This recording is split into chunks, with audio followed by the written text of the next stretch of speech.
नमस्कार, stitching and cooking with ज्योती चॅनलमध्ये मनापासून स्वागत आहे. तर आज आपण पैठणी साडीवरचा ब्लाऊज स्टिच कसा करायचा पाहणार आहोत आणि new trending puff sleeves stitch करणार आहोत, तसेच लटकन बनवणार आहोत. चला तर मग पाहूया पैठणी साडीवरचा ब्लाऊज कसा स्टिच करायचा. इथे आपण 3 प्रिन्सेस कट 38 साईज माप टाकणार आहोत.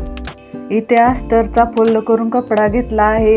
3 प्रिन्सेस कट माप टाकत असताना पुढील उंचीमध्ये अर्धा इंच वाढवून घ्यायचं. पुढील उंची आहे 15 मध्ये अर्धा इंच वाढवायचं. क्रॉसपट्टी तयार करण्यासाठी 3.5 अडीच माप टाकून घ्यायचं. रेष ओढून घेतली आहे, तिथून 3.5 अडीच घ्यायचं नाही तर त्याच्या खालून 3.5 अडीच माप घ्यायचं आहे, हे लक्षात ठेवायचं आहे. गळा रुंदी 2 पाव, शोल्डर 3 आणि मुंडा 5.25 घ्यायचा.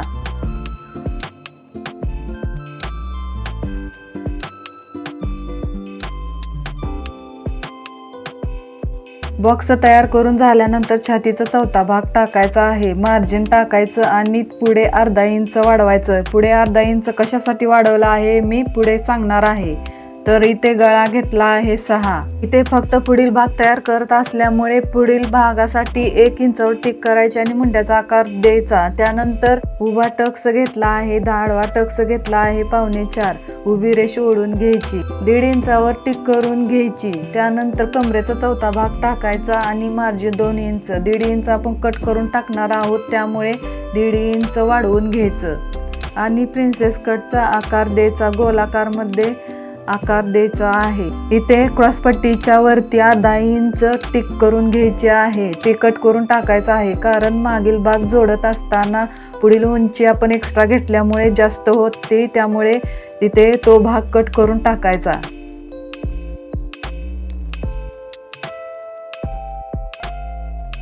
लक्षात येण्यासाठी परत एकदा माप टाकून घेऊया. पुढील उंची आहे 15, तर गळा रुंदी आहे 2 पाव, शोल्डर 3, मुंडा आहे 5.25, छातीचं माप 10.5 आणि मार्जिनसाठी 1 इंच किंवा 1.5 इंच घेऊ शकता. आणि इथे क्रॉस पट्टी घेतली आहे 3.5 अडीच. नवीन शिकत असताना लक्षात येत नाही इथे कमरेचा भाग कसा टाकायचा. कमरेचा चौथा भाग इथे टाकायचा आहे, 2 इंच मार्जिनसाठी ठेवायचं. त्यानंतर इथे कट करून घेऊया.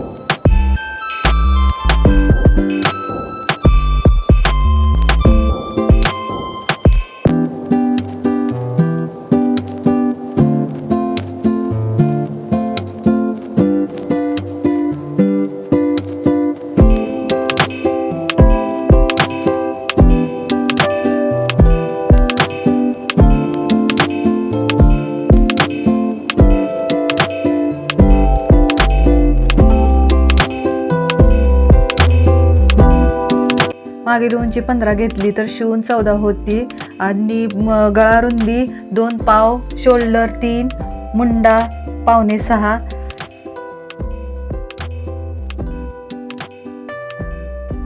येथे छातीचं माप टाकून घ्यायचं आहे. छातीचं माप आहे 9.5, त्यामध्ये 1 ॲड केला आहे. त्यानंतर खाली कमर आहे 7.5, त्यामध्ये 2 शिलाई मार्जिनसाठी घ्यायचं.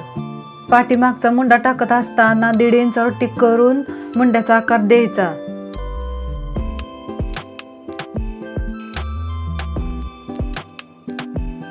बाही तयार करत असताना पेपर फोल्ड करून घेतला आहे. इथे उंची टाकायची आहे, उंची आहे 10.5.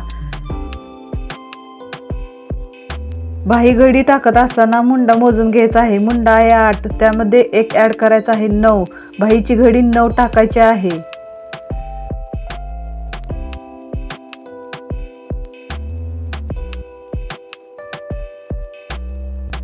खड्डा 3 घ्यायचा आणि आकार येण्यासाठी 2.5 घ्यायचं आणि कोपऱ्यातून 3 घ्यायचा आणि आकार द्यायचा.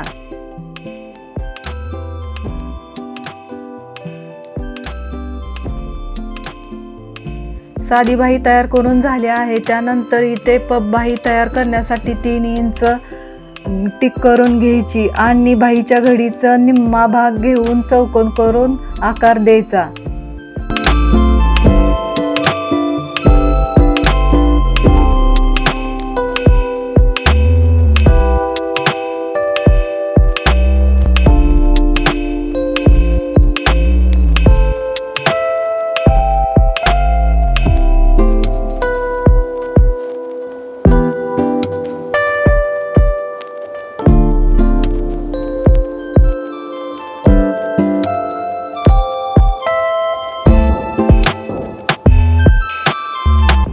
बाही घडी टाकत असताना येथे कापड कमी पडलं आहे. बाहीला जोड देणार आहोत.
बाहीला चुन्या पाडत असताना टिक केली आहे तिथून 4 चुन्या पाडून घ्यायच्या.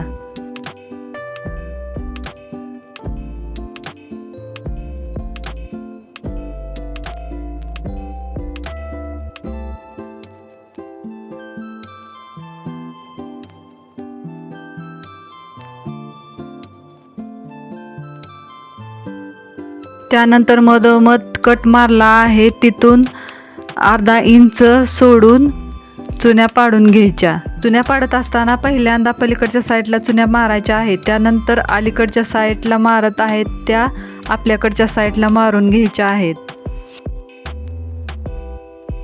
बाही जोडत असताना बाहीचा जो मध्य काढला आहे तो शोल्डरवर ठेवायचा आणि बाही जोडून घ्यायची.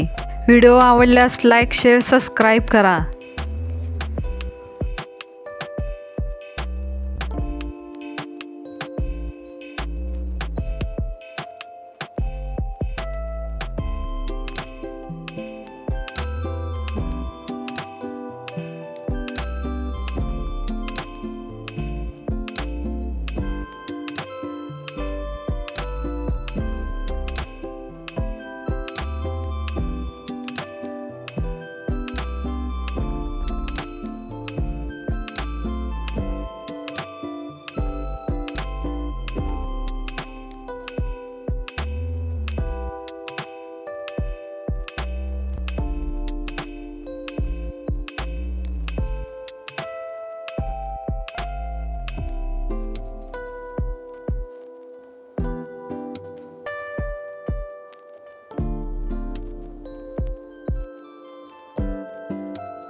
ब्लाऊज फिटिंग करत असताना छातीचा चौथा भाग येथे टाकायचा आहे. त्यानंतर कमरेचा चौथा भाग टाकायचा आणि फिटिंग करायची.